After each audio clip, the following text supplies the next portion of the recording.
kaq prekës, do thosha, për Shqipërinë që bëhet epiqendra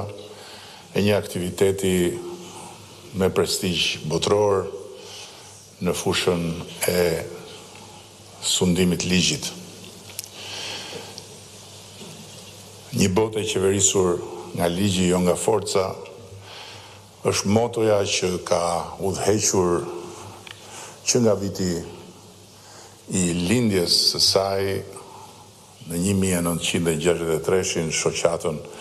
botërore të juristëve, e krijuar aso kohë mes tensionesh të thella gjeopolitike dhe e rritur si një platformë besimi tek ligji dhe besueshmërie e njerëzve të ligjit. Sot, Kongresi Botëror i Ligjit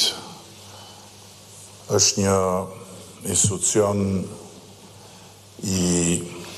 mirënjohur botërisht, i cili nën kujdesin e mbretit të Spanjës,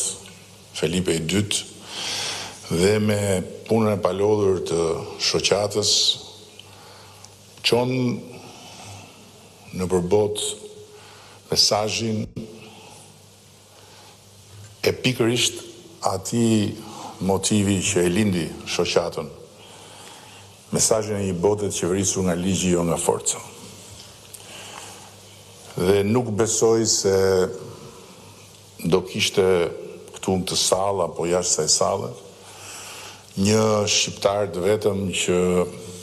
do ngritet dorën nëse unë do pyesja a do ta kishe imagjinuar vetëm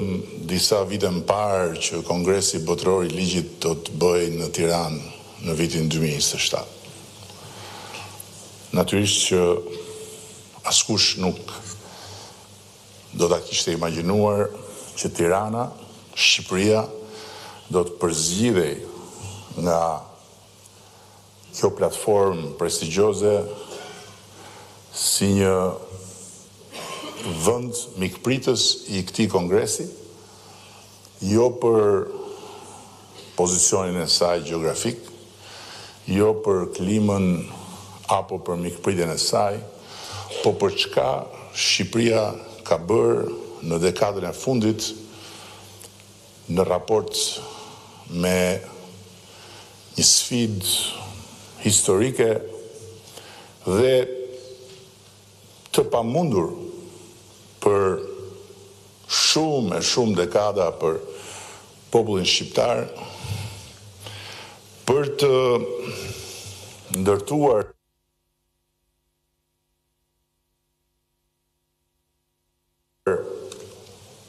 këtu në këtë vend pikërisht kushtet e një vendi të qeverisur nga ligji, jo nga forca. Dhe duke hedhur disa mendime për këtë fjalë që e pashtu udhës ta ndaj si një moment reflektimi me ju, më kujtua kur ne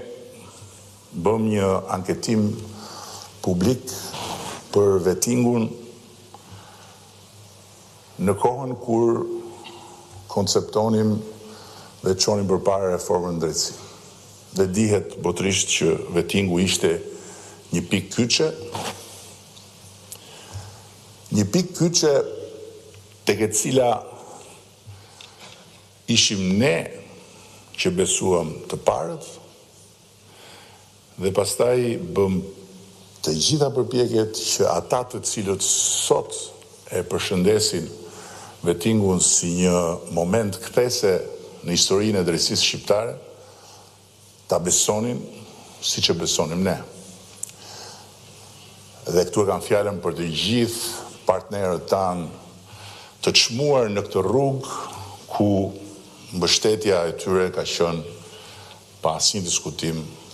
me një rëndësi të dorës parë.